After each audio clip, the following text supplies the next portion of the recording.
Okay, Rabotai, we are on live. Welcome back to all. Be'ezrat Hashem, we're going to continue from what we started off yesterday.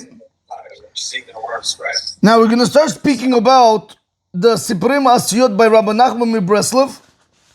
So like I said earlier, meaning in yesterday's class, it's a story that Rabbi Nachman brings down. However, from this story, there's so much to learn out from. So we're going to have to take it, I don't know how many classes we're going to have to do in order to get this whole story in. But the story is called The Seven Beggars. Yes, you guys are with me? Wow. It's called, it's very powerful, by the way. As you guys will see, as we do it, I'm going to have to constantly make a connection. How does it apply to us? And from there, that's where you're going to learn out the Musar aspect from it. And you guys are going to start understanding, how many of us, are really, I don't know how they say, living the dream, Jagarik? Or maybe living not the dream. I don't know what to tell you. Okay, so as we began, reality. as we began yesterday, we started speaking about it yesterday, that a person has to be happy even when things are not going his way. You have to be able to force yourself to be happy. Now, so the story is called The Seven Beggars. Now, the reason why it's called The Seven Beggars, as we'll see, we need to understand because when it comes to Hashem and us, we are like real beggars before Hashem. Okay, that's how it's going to actually go. It's going to correspond to us. The halakha and the Shulchan Aruch brings down when it comes to pray, when you're praying the Shemona Esrei, the 18th prayer blessing, which is called the Amidah, a person has to pray like a beggar, even though you could have $10 million in your bank account, even though you're well off. But nevertheless, when you're davening before Hashem, you don't want to rely on your money. You want to rely solely on Hashem. So in reality, we are in a way beggars, as we'll see. Rabbi, Yeah. I always kind of thought that that's a sense of also not being happy with what you have. Can you ask for so much if you're so comfortable? Like if you're helping people out financially, do you still have to beg? I mean, I know it can always go away at any given time. God can change a person's situation in a heartbeat, but to pray in a begging form, So doesn't that kind of like contradict being gratitude and appreciative? No, because you're constantly asking for, firstly, number one, you're thanking Hashem. Right? First we praise Hashem. The first three barachot is we praise Hashem. Then the middle barachot, we ask things from Hashem. And then the last barachot, we thank Hashem. Correct? That is the order, the last three barachot. So you have the first three, the last three, and the middle barachot. So no, it doesn't contradict. It's just, I'm trying to say that when we're davening, a person really has to lower himself. Okay? If a person looks at a beggar, correct? Do you ever see a beggar when he's knocking on the door? When they need something, you see how they come. They're broken, they come... they ask from the bottom of their heart. When you give them something, they're very excited, they're very happy, they thank you very much. Yeah, what do you want to say? Nope, okay. Rabotai, another reason why this story is going to be called about the seven beggars, because what is the problem with a beggar, Jigarik? A beggar is constantly wandering from place to place, constantly looking for what to eat. He doesn't know what's going to be next. Yes? So too we have to understand that we are in this world, we're literally wandering from place to place.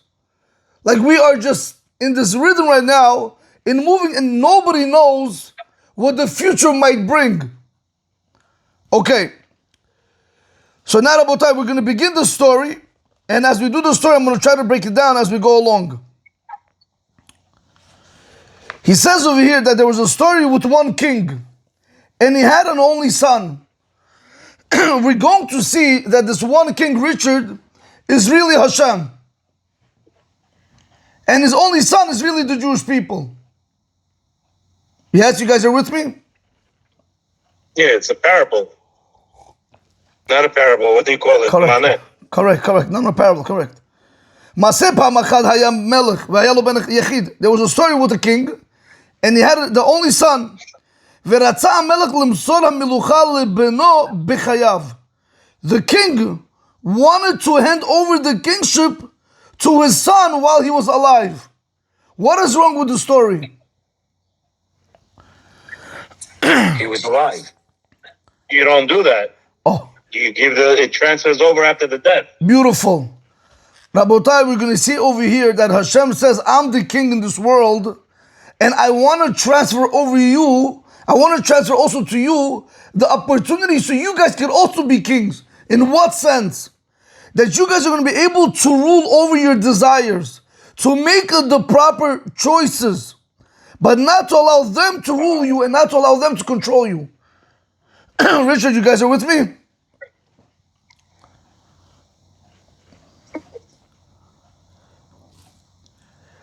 So what did he do? Vasam Gadol. He made a very big feast. He had a whole ballroom, of people. So he says over here that you should know that every single time when a king makes a big feast, you have to understand that there's going to be a lot of simcha, there's going to be a lot of happiness, a lot of excitement. Especially in our situation where the king is giving over his kingship to his son while he's still alive. For sure you're going to have a lot of simcha. He goes on to explain that all the great people, the rulers, officers, high-end people came to the party. They had musical performance, they had theater acts, they had everything. But here, Rabotai, listen to this very carefully. Says the king to the son, when everybody was in a joyful mood, he got up and he said to his son this message. He says, I see in the stars. He's like, I'm an astrologer, stargazer. I'm able to see in the stars that in the future, you're going to fall from your kingship. You're going to have nothing left. He says, therefore he says, I want you to know, when you're going to come down, I'm asking you one thing, Jigarik. Do not be upset. Whatever's going to happen, don't be upset. Says Hashem to the Jewish people, you have times in your life when you're all joyful and you're happy and you're excited and you serve me, Hashem says, correct? But in your down moments, you forget me. Hashem says, even when you're going to be downgraded from the happy moments to the sad moments, don't be sad. All you have to do is be happy. Says the king to his son, when you're happy, I'm happy. Meaning Hashem is telling us, when you guys are happy, I'm happy. But when you guys are in pain, I'm also in pain. But says the king over here, but he says, even when you're going to be upset, he says, I'll still be happy. Do you know why? Richard, listen to this very important point. He says, because a person who could become upset is not fit to become a king. Meaning, a person who's not able to be happy will never be able to control his desires and his choices. He's always going to make the wrong choices. In order to make right choices in life, you have to be happy. Happy brings you to levels that sadness will never bring you. But that's the problem. When we make decisions, you have to be in a state of happiness. I'm going to give you one example. Jigarik, are you there? Are you alive? I'm here, Rabbi. Let me ask you a question. Do you prefer your wife asking you for things when you're hungry or when you're full after she fed you? Depends on whether I want to say yes or no. Man. Come on. No, I got your point. No, you're asking a lawyer a question. It always depends. The answer always depends, Rabbi. No. When you're full of your belly, when you're in a good mood, when things are going well, you're always much more easy to be asked certain questions than when you're struggling or you're anxiety full or you're down or you're everything. Because sometimes our wives could say something to us and we had a rough day. The last thing we want to do is converse with them. Correct. But Richard, but after a person is well rested and after a person is well fed, you're in a different mood. So we see over here how important it is to be in the right state of mind when it comes to making the right decisions. A lot of people, Richard, when you're hungry, you go to a restaurant, People order for $500, $600. You're not eating everything, but you're hungry. Your eye sees, but you're hungry. Rabbi. Same thing in life. When things are not going your way, don't make irrational decisions. Let the time pass, like Rabbi Kiva said. Let it pass. Whatever Hashem does, He does for the best. Let this pass, so I'm able to go afterwards and try to make the proper decisions. Go ahead, Richard. So you're saying try to keep less emotion in your behavior. Yes, correct, Richard. You know, Rabbi, that's what makes us human, no? correct. Our Yes, it is emotion, correct. right? You got it. It is normal.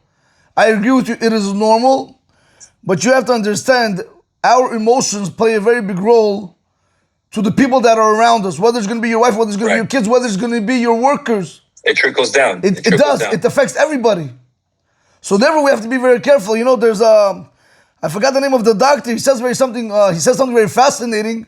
He says, how is it so date that you have kids at the age of 6 or at the age of 4? He was even saying that they're biting the nails. Why they're biting the nails?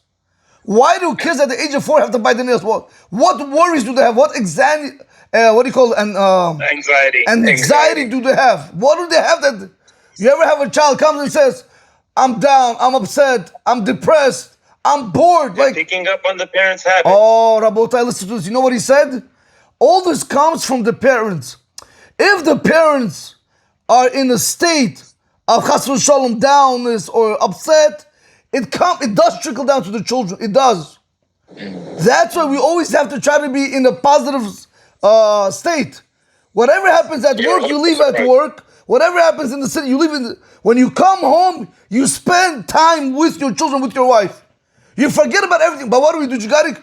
All the garbage we bring home. So now your wife knows your problem, your children know your problem. It's not, now she worries. The kid, nobody has to know, Jigarik. That's how we are men. Hey, I'm sorry. Go ahead, Richard. I'm sorry. I love it. I'm sorry. I love it. No problem, Richard. I'm happy. When we come home I from work, agree with Richard. This is one of the best lessons we got, by the way. I agree with Richard 100%. By the way, it took me years to get that, and thank God when I met my wife, I was in the right state where I check everything at the door. Everything happens at the right time. But someone told me, I'm sorry, Rabbi, a sponsor told me, because I'm in such an up and down job, just like Ruben's company, just like a lot of your companies, when you get to the driveway or the garage in Florida or to your door, go for 60 seconds to Hashem so that you don't bite your wife's head off. Correct. You're right. You're right. And remember, this is new. Maybe that's This is new for me. Ask Jack if I do this. I call up Jack and I go, Jack, Lori went shopping today. I don't want to go into the house.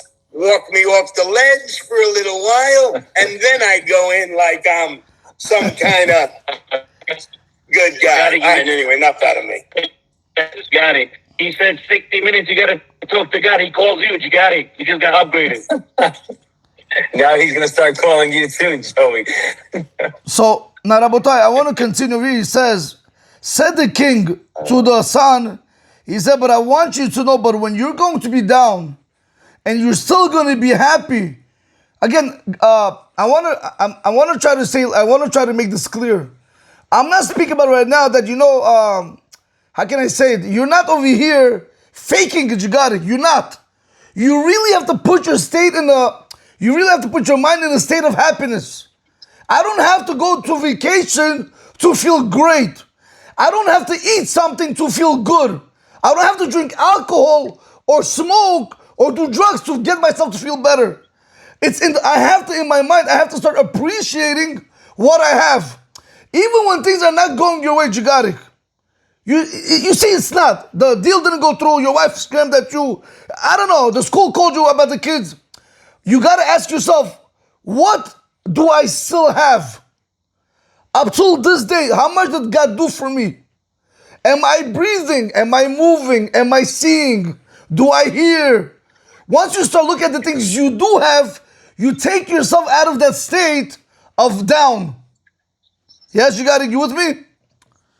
So what you're saying, from the Judaism way of doing it, you put together a mental gratitude list. Correct. I'm grateful that my kids are healthy, that I have a job, that my wife loves me, that I don't lie, cheat, and steal, that I help others. Correct. And then before you know it, you feed yourself positive gratitude, and it comes out with other people you interact with. Beautiful, Richard. You said something very powerful now. Wow. I was working with a couple. It wasn't Jigarik. I was working with a couple where the wife was telling me, my husband doesn't do nothing. Nothing he does. I want to get divorced. I said, give me exactly what doesn't he do? He doesn't speak to me. He doesn't spend enough time with me. Even though they spend a lot of time, Richard. They go 3-4 vacations a year easy. It's all, whatever it was. So I told her, okay, now tell me what he does do. I said, does he beat you up? She said, no. Does he make you pay the bills? She said, no. Does he make you work? No. Do you have a cleaning lady? Yes. Do you have a nanny for the kids? Yes. Do you have a car? Yes. Are you an electrician? Yes. Why is he, why is he, he's doing, you know what she told me, Richard? I never put it in that perspective. I never looked at what my husband does. I always look at the things that he doesn't do for me. And that's what you're always arguing. Continue to do like that. That's what you're always, he doesn't talk to me. Yeah. Give the guy my number. If she's not happy with him, maybe I'd be happy with him. I thought he was going to... Remember, Ray, I want to give you this. So I'm one of That's a great slogan, Rich. No, we gotta laugh a little. Life's too tough. We gotta enjoy each other. You gotta be happy. Richard, you know, it says, you know, there's I think it's of Dvarim. It says Hashem said that the reason why I punished the Jewish people, he says over there, because you guys did not serve me with joy and excitement when you had all the good.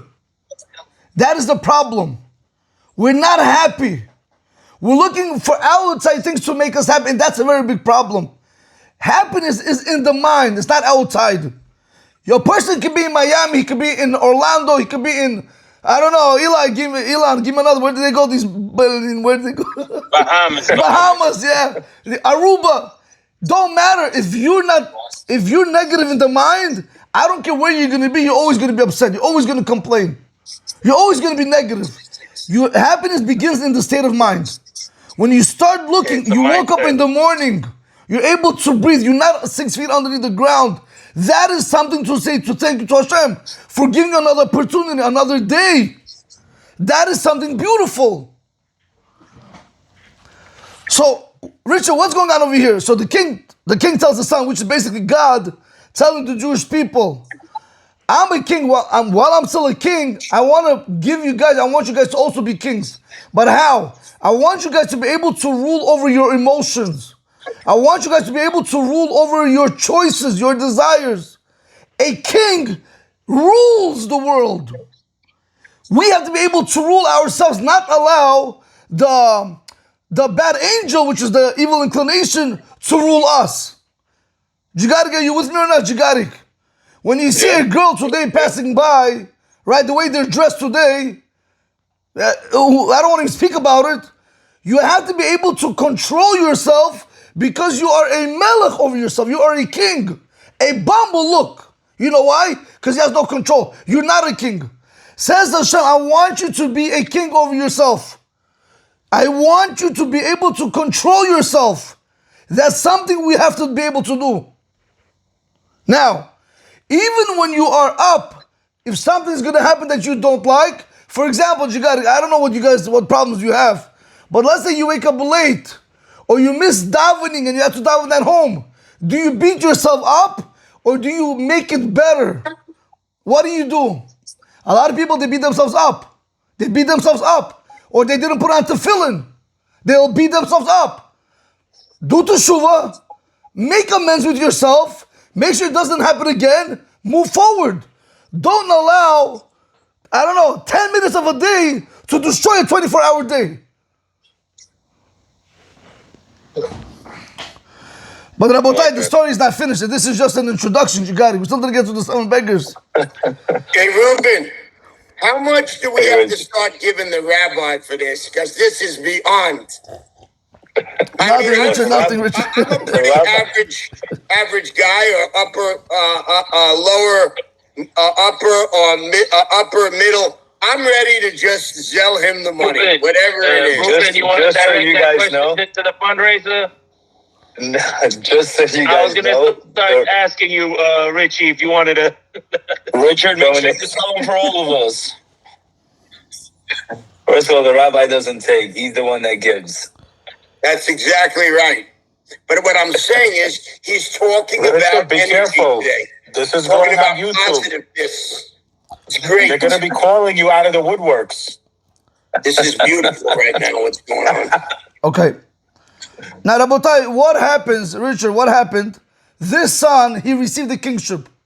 Now, what happened? Now we're going to just try to shift the narrative of the story a little bit. What happens when a person already has full control over himself? You know, he sees that, you know, he's really worked on himself. He really feels that he's a king over his actions. Richard, what happens when a person feels that he made it? If it's done genuinely, that's okay. I start to hear if a guy thinks that he's the answer, he starts to get arrogant or full of pride. Beautiful. When the credit should only go to his Hashem. Beautiful, beautiful, Richard. Says Rav Nachman Mibreslov, he says, when the son accepted the kingship, Richard, in the beginning everything was going fine. Everything was going as planned. He was excited. He set up soldiers, armies. He was making the country grow. But eventually, since he liked chokhmah, since he liked wisdom, Richard, he wanted to understand that how does the world work? How does the sun come into being? How does the moon? Little by little, he was getting ahead of himself. Now he started to come to deny God. Now he didn't believe that God is the one that gave him everything he has. He started thinking that it's him. He's the one that made it to the top. It's his hands that made it. But Rabotai, he says over here, however, he says, since this was a king's son, and he was brought up with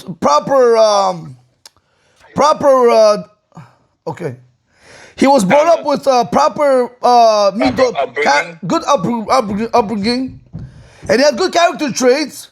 So from time to time, he used to remember, Heichan hu ba'olam, where is he in the world? He would just recall, so 1 second, why am I denying Hashem after everything that he did for me? Why am I saying that it's all me? It's not me. My father handed everything down to me. Even this that I'm able to overcome, yeah, it's our choice to make, but it's only because Hashem allows us to make that choice. Meaning, Richard, when you want to do the right thing, Hashem helps you. So the king, you know, he said to himself, where am I in the world? What does that mean, Richard? You ready for this, guys? Rabotai, he started saying, am I doing what I'm supposed to do? Or am I wasting my time? Meaning, am I serving Hashem? Or I'm in this world wasting my time on the, what do you call this, on the temporary things in this world? Why am I here? What am I doing as a king? We have to ask ourselves, why are we in this world? Why did God bring me down to this world? Why do people age? Why do people die? So that's what the king was asking. He's like, why am I here? So he would get better. But nevertheless, you got it, what happened? But you know what happens? The ta'avot, the desires. A person has lost, kavod, honor.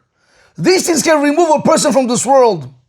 So even though he knew that there's a bigger purpose why he's a king, nevertheless, Richard, he completely forgot about that point, and he continued living with his life. He continued denying Hashem. Now, why is this very sad?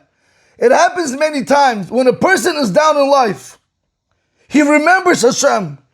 But when Hashem picks him up and allows him to have a nice house, nice kids, nice car, everything the best, people tend to forget God.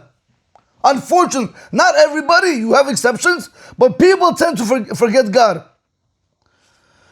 So Rabotai, says the king's son, he says, you know something, I'm not gonna continue. I know that, there has to be a bigger purpose. And he said, it cannot be that the God is the one that is running the show.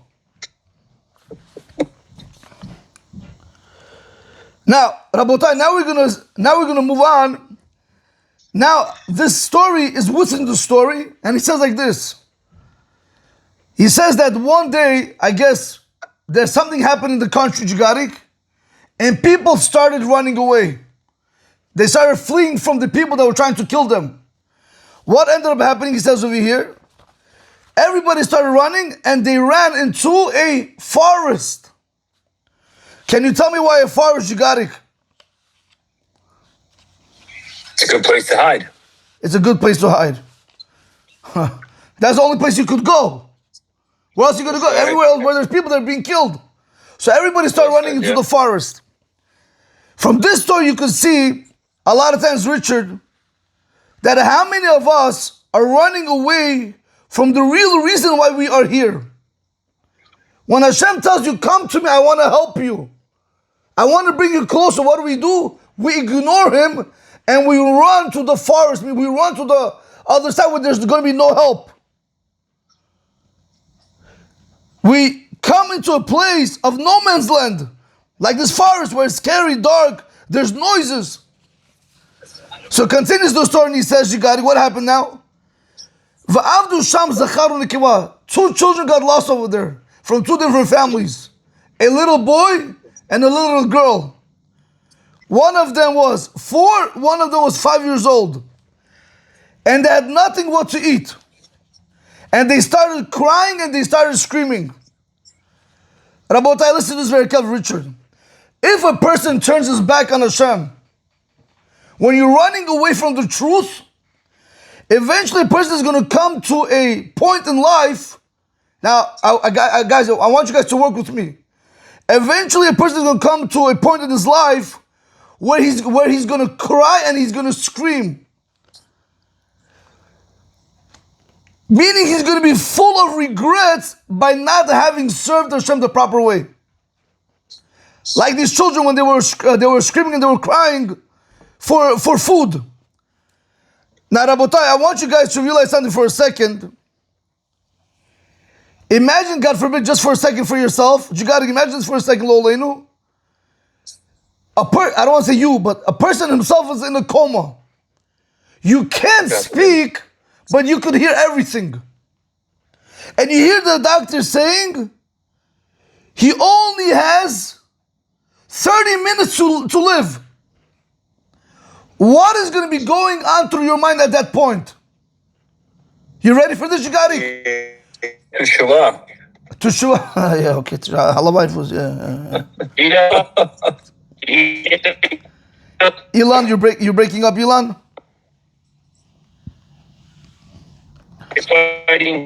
You're breaking up, Ilan, you're breaking up. Rabotai, I want to share with you. You ready for this? Yeah. This children that ran into the forest resembles a person already on his deathbed.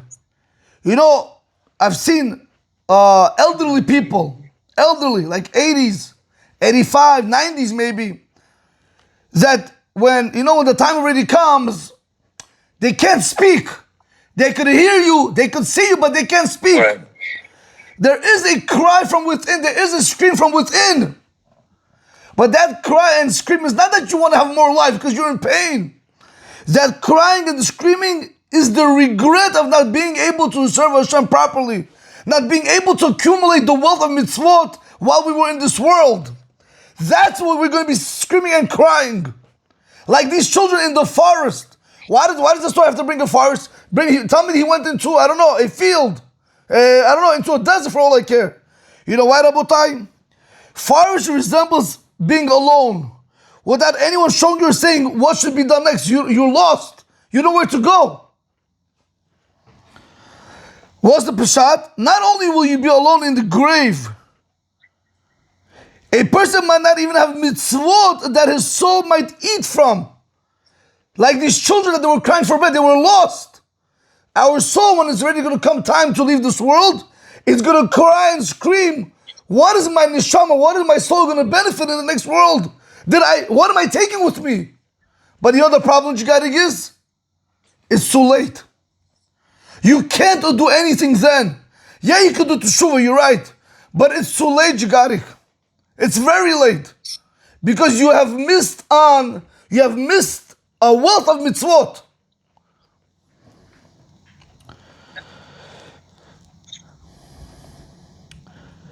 Now, can I ask you a question?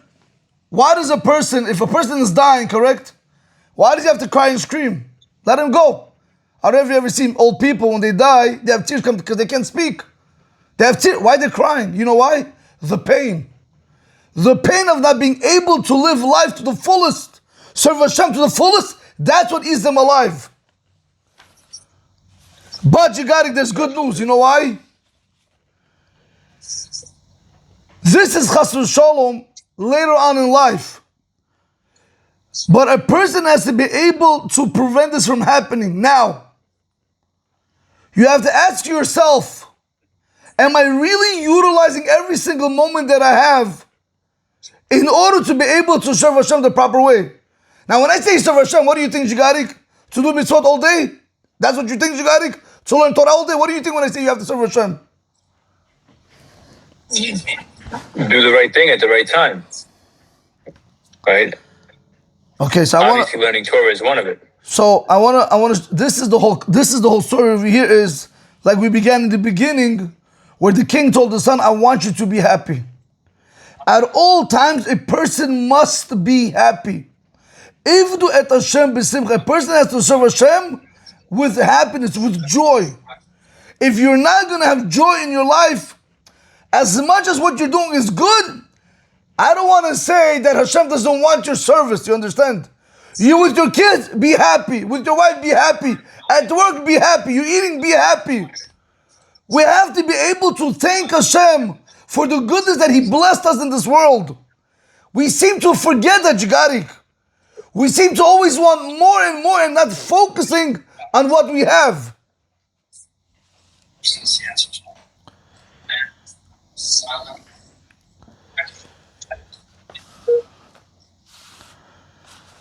So I want to tell like this. Now listen to this.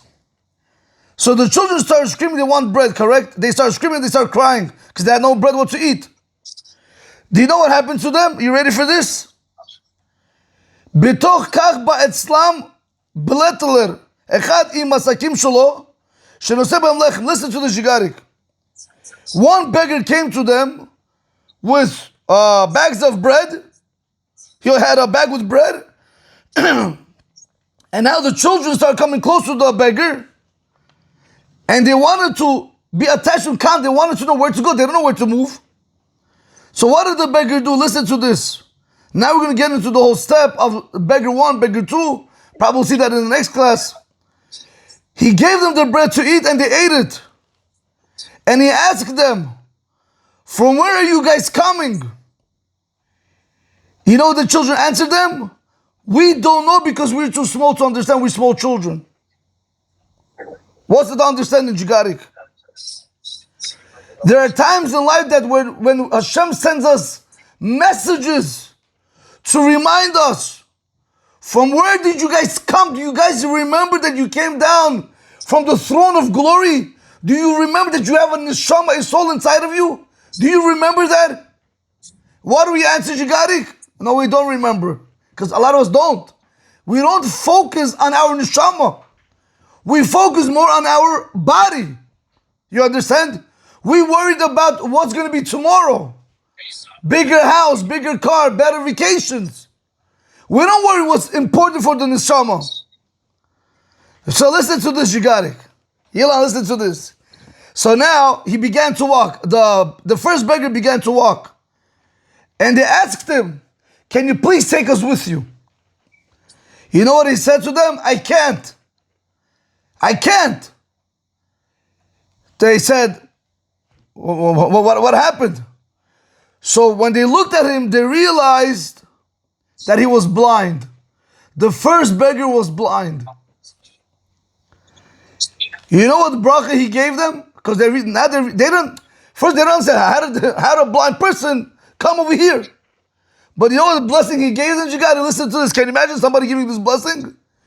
He said to them, the blind beggar said to them, that you guys should be like me. You guys should be blind like me. What kind of blessing is that? Huh? Wait. So he says to them that you guys should become old like me. He left them another loaf of bread and he went on his way. The small children understood that is Hashem, may He be blessed, that He's the one who allowed this blind beggar to come to them in order for them to be able to eat the bread. Rabotai, there are times in life where you don't know where your next source of income is going to come, where your next source of happiness is going to come, where your next source of, solution is going to come. You don't know. But if a person cries out, and if you scream out to Hashem, Hashem is going to answer you. Hashem is going to send people your way. He's going to send messengers that are going to be able to help you. Rabotai, we're going to conclude over here. This is the first beggar. Bizrat Hashem, guys, we're going to see, we have a second beggar, third beggar, and then we're going to learn more valuable lessons from this story. But I do want to conclude with one important point. We have to understand that with these children, in order for a person to really scream out to Hashem, he has to feel that he's in a very, very low place. What do I mean? He has to feel that he's powerless, that he has no control of what's going to happen next.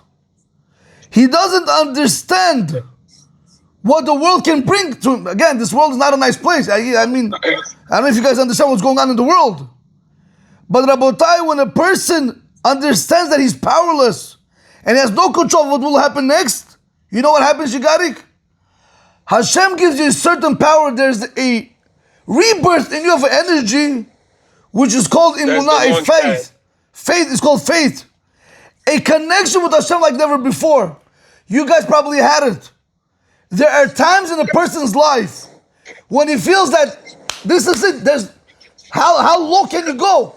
And you turn to Hashem and He takes you out. Rabotai, when you realize that you are vulnerable to losing everything, you realize He's the boss, and to Him you have to cry, and to Him you have to pray that He has to be able to protect you. But when does this happen, Jagarik? One second, Rafael. When I'm able to feel that sense of vulnerability, that there's no guarantee that anything is going to stay with me. We know, Rabotai, what happened on October 7. We know what happened in Spanish Inquisitions. We know what happened in the Holocaust. Things can be taken away from us in a split second. The only one that allows it, that we still have it in our possession, is Hashem. That in itself, Rabotai, is the reason why we have to scream and cry out to Hashem. We don't have to wait until something bad happens, Chas v'Shalom. And remember, Jigarik, Ivdu et Hashem besimcha. I want to give you, I don't know your stories, but I want to give you my side of the take. Right? I have to do X amount of hours every single day, correct? There are times that I won't be able to do it. Not because I don't want to. This will call, that will call, whatever it might be. Do I feel down? I will feel down. You know why? Because if I'm supposed to make X amount of hours of learning, and I'm not, again, I'm not speaking about, God forbid, no, I'm thinking about maybe an hour difference from my usual day. 30-minute difference. I will feel down. I don't want to say I will beat up myself, but in a way I will feel down. Comes Rabbi Nachman brother and he says, when you're in that situation, pick yourself back up. Look at all the things that you have done, what you have accomplished up till now. Tomorrow is another day. You understand, Jigari? Maybe in your work of in your order of work, maybe when you see you don't make that X amount of money, you feel down. No, but why don't you look and say, how much Hashem has been giving you up to now? He has allowed you to pay rent, mortgage, whatever you have, cars, vacation, schools. If He helped you up to now, He should continue helping you even for the future. You understand? When you look at it like that, Rabotai, you start understanding that everything is in the hands of Hashem. You know what's in our hands, Yigarik? Only one thing. Nothing. You read nothing? You read nothing? Only one thing. We have to be able to build a connection with HaKadosh Baruch and only with Hashem. We have to be able to cry out to Him. We have to feel like these vulnerable children. That yes, we're lost in the forest, we don't know where to go. Jigari, do you know, I'll share this with you, but do you know when I pray for my kids? You know what I pray for my kids, Jigari? Baruch Hashem, you know my kids. They learn, but still I pray for my kids that they don't get affected by the society. That's a very serious thing. When you in Atah Chonen, right? We say when Hashem gives us wisdom, over there says Hashem, please plant the proper, knowledge into my kids' heads so they continue making the right decisions, the right friends. I don't see them 90% of the day. They're outside, they're in school. So the least I can do is I can pray on their behalf. I can pray for them. And that's what we have to do. And that's what Richard also said, very important. Before you walk into the house, thank Hashem for the wife that He has given you. Thank Hashem that this lady brought your children into the world. Believe me, when you walk into the house, you're going to start appreciating your wife. You're going to see that you really are a blessed man. You know what somebody told me? You're not going to believe it. I forgot this guy, basketball player. Luka Doncic, I don't know, this guy. From the Dallas Mavericks. That's an Israel question. Israel. He's with the Lakers already, Rabbi. He's in the Lakers. You know what they told me, Jigarik? He had a very astounding performance. I don't know, 40 points, 50 points in the game. But when he came home, he had nobody to share it with. So you have all the millions, you have all the billions. But who you speaking to? Where's your wife? Where's your children? Not only him, but you see a lot of celebrities that the children go off the wrong path. We are blessed, Rabotai, to be able to come home to women that love us for who we are, that are not after us for our money, suing us, trying to get every dollar out of us. This, Rabotai, when you start looking at life with this type of attitude, you start appreciating what you have. Jigarik, we're going to see B'ezrat Hashem as we go on in the story. You know what happens when you start appreciating? You know what happens?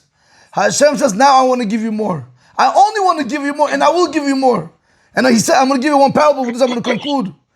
Jigarik, a person comes up to you, correct? He says, Reuben is Gelov, can I have $1,000 donation? You give it to him. He comes back the next day, he says, I want to thank you. What you did for my wife, for my family, for blah, blah. Profusely they start thanking you. Tell me, the next time he comes, do you want to give him more? Or do you already ahead of time say, I'm ready to give him more? Just let him ask me. Yes? Of course you want to give him more, yeah? Versus a person, when he comes to you and you give him that's it? That's all you give me? That's all I have? You don't come back, don't come back tomorrow, beautiful. Man. The same thing with Hashem. When you thank Hashem for what you have, Hashem only wants to give you more. B'ezrat Hashem, Rabotai, when we be zoche. And can I tell you something? I'm learning this book right now. Believe me, I spent hours on this book. It's a story, Jigarik. This book, they say, was written in, the story was written in 1805. Joe, you're not going to believe this. You know what Rav Nachman said? After all my Torah that I taught, I don't think I was able to get to my students, so I'll write this story with all these secrets inside of them. Maybe people will be able to pick up why it's so important to be happy, why it's so important not to beat yourselves up. Hashem wants us to be happy. Hashem doesn't want nobody to be upset, you understand? That's what He says, Ilan. Mishenichnas Adar. When Adar comes in, when Purim comes in, the month of Adar, you have to increase. We increase. When Av comes in, which is going to be the following month, today we're now in Tammuz, you have to decrease. What do you mean increase, decrease? Which means to say you always have to be happy. There's an obligation on you and me to constantly be happy when we're serving Hashem. To constantly be happy just to be alive. That in itself is a great advantage, you got it. And if you guys have any questions, I'll take it. If not, I got to go teach our people right now. Just yeah, Rabbi Nachman is a show us who's there, Rabbi. No, he doesn't want. He's a tzaddik. He's a tzaddik. Okay. Thank you, Rabbi. All right, I'll see you guys tomorrow. Beautiful lecture, Rabbi. Beautiful. Thank lecture. you. Thank you, guys. Jigarik, tomorrow we're having Nathaniel.